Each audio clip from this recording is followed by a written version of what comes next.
Singapore is looking at tougher penalties and stronger enforcement action against foreigners who illegally carry out platform work.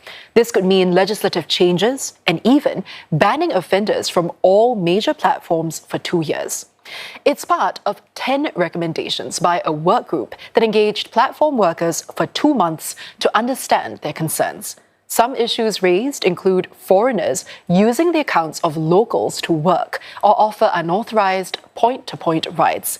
To address this, platform operators like Grab, Deliveroo and Foodpanda are stepping up identity verification checks.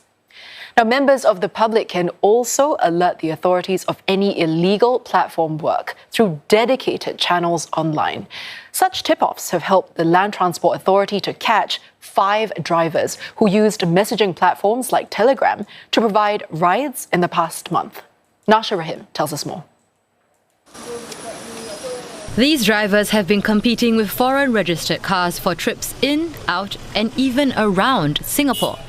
For some, the moves to impose higher penalties and stronger enforcement has been long awaited.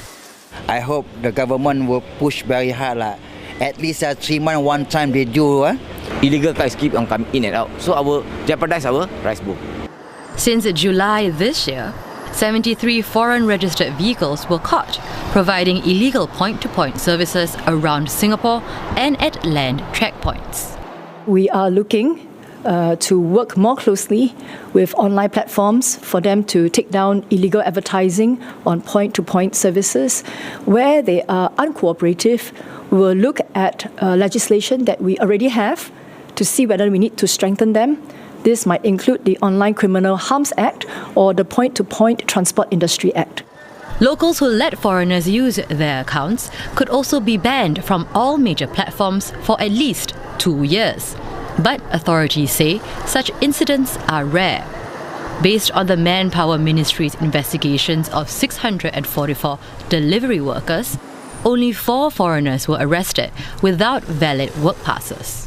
Instead, most of them are what's deemed as outsourced workers. This means platform operators hire third-party logistic firms to handle the work.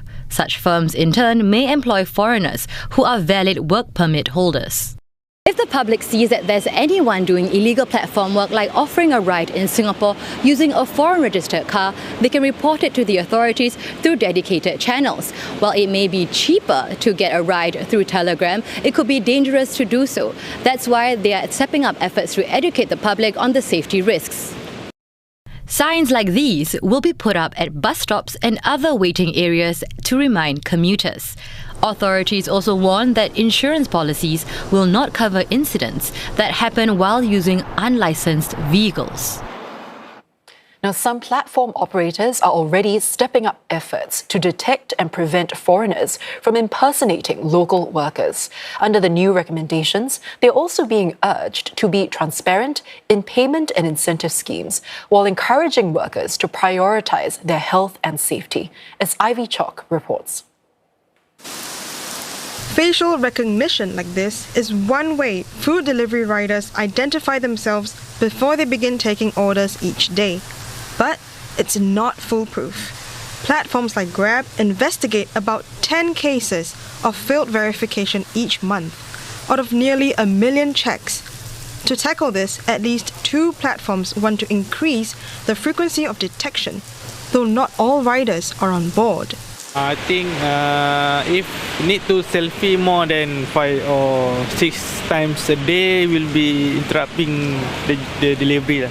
One day, one time is enough lah. Because if not, we have to stop, then keep verify.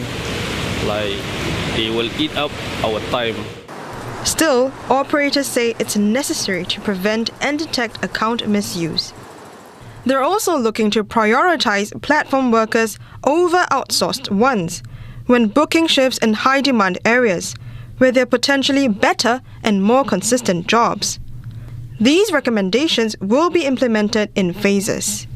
Every particular platform operator has a different set of schemes to incentivize and also different payment rates for different types of work being done. So it's very hard top-down for the committee or even for government to prescribe a particular set of things that cuts across all different operators, because that would be quite difficult to have a one-size-fits-all kind of situation. To address concerns over unclear pay, associations representing platform workers will engage operators to set out industry-wide principles for issues on payments and incentives.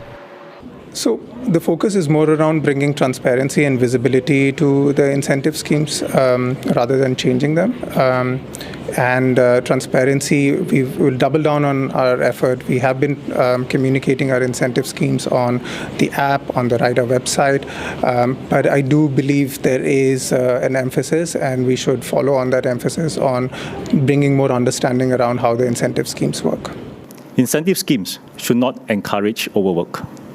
We will continue to monitor our partners' online hours and adjust our incentive schemes where necessary. Importantly, we will also invest in productivity features to support platform workers to reach their earning goals faster. While there's currently no fixed timeline, the trilateral group says it will continue to work with associations and platforms to ensure the recommendations are rolled out quickly.